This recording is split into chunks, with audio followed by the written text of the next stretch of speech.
Bonjour, dans cette vidéo, nous allons parler des titres et quelques généralités sur les actions et les obligations. Alors, il existe d'autres sortes de titres, mais nous nous contenterons de parler de ces deux cas. Si on commence par les actions, en fait, une action, c'est un titre de propriété. Lorsque vous êtes actionnaire, vous êtes propriétaire d'une partie d'une société anonyme. Alors, l'action n'est pas remboursable, car la société anonyme n'est pas destinée à disparaître. Quand on l'a créée, généralement, c'est pour qu'elle dure, à moins que ce soit une société anonyme créée pour un cas particulier, un événement, et lorsque l'événement est terminé, la société pourrait être dissoute, ce qui fait que l'actionnaire pourrait recevoir une part du produit de la liquidation. Si on prend toutes les sommes inscrites sur les actions, on obtient le capital action de la société anonyme. Alors, la valeur de l'action, on distingue deux valeurs, la valeur nominale et la valeur cotée. La valeur nominale, c'est la somme inscrite sur le titre. Alors ici, si on prend l'action 3CSA, elle a une valeur nominale de 1000 francs. Et je rappelle que si on additionne toutes les valeurs nominales de toutes les actions d'une société anonyme, on obtient la valeur du capital action. Par contre, cette action, elle a une valeur sur le marché. Alors à la bourse, elle va être cotée, et puis les actions sont cotées à la pièce. Ça veut dire que le cours, ici 1500 dans cet exemple, c'est ce que vaut une action à la bourse. Ça veut dire qu'ici, on a une action qui vaut 1500 francs, alors que sa valeur nominale vaut 1000 francs. Que rapporte une action? Alors une action, on peut la revendre plus cher qu'on l'avait achetée ou l'inverse. Ça s'appelle une variation de cours. Mais en principe, une action, elle rapporte des dividendes. Les dividendes, ce sont des parts de bénéfices de la société anonyme que la société anonyme fait. Alors ici, elle peut être exprimée dans certains pays en francs par action. On peut gagner par exemple ici 1,50 franc par action.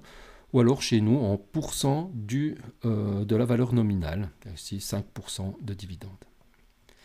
Alors les dividendes ne sont pas forcément distribués chaque année car déjà une société anonyme ne fait pas forcément un bénéfice chaque année. Et quand bien même elle ferait un bénéfice, on peut imaginer qu'elle décide de ne pas forcément en distribuer chaque année. Elle pourrait très bien, pour des raisons stratégiques, se dire « je conserve mon bénéfice ».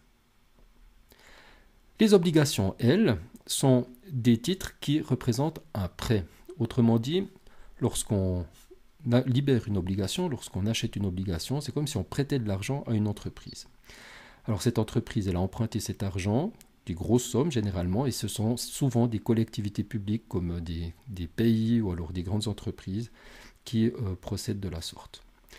Donc vu que c'est un prêt, l'obligation est remboursable à long terme, généralement c'est un horizon d'une vingtaine d'années.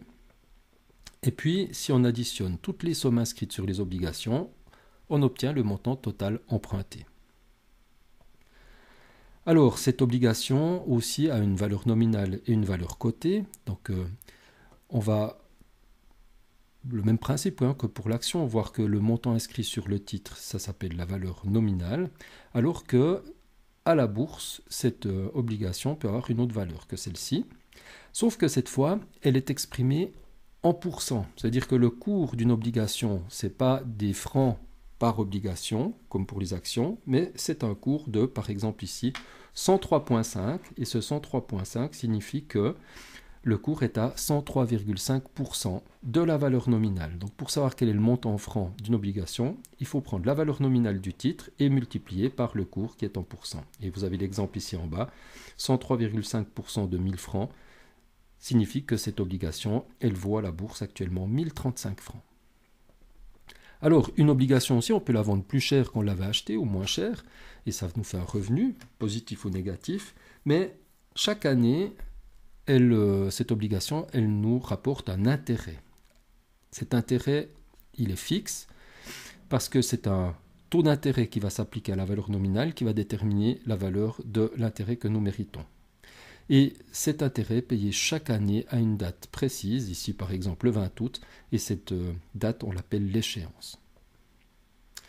Alors les comptes maintenant qui sont utilisés dans ce chapitre sur les titres, vous avez déjà un compte actif, qui est le compte titre lui-même, dans lequel vous allez avoir un solde à nouveau qui correspond à ce que valait notre portefeuille de titres au début de l'année. À cela s'ajoutent tous les achats de différents titres, et puis les ventes de titres viennent du côté moins du compte titre. Et on verra plus loin dans une autre vidéo qu'à la clôture, les titres, vu que leur valeur fluctue, de jour en jour, eh bien, pourrait valoir plus ou moins, et du coup on pourrait se retrouver avec une plus-value ou une moins-value dans le compte titre. Ensuite, vous avez ce que coûtent les titres, qui va dans charge de titre. Alors, le coût des titres, c'est essentiellement des droits de garde. C'est la banque qui gère notre portefeuille de titres et qui nous facture des frais. Mais on pourrait avoir à la clôture, justement, cette perte, cette moins-value qui se retrouverait dans le compte charge de titre. Charge de titre est virée au 3e degré du compte de résultat, car il s'agit ici d'une activité hors exploitation. Et puis, ce que nous rapporte le titre, les intérêts ou les dividendes, on le retrouve dans produit des titres, au même titre que la plus-value d'inventaire, autrement dit le fait que notre portefeuille de titres à la fin de l'année vaut plus. Ça aussi, dans une autre vidéo, vous aurez des détails par rapport à cela. Voilà, j'espère que ces généralités sur les titres vous permettront de mieux comprendre la suite des vidéos et puis permettront de mieux comprendre ce que vous faites dans les exercices.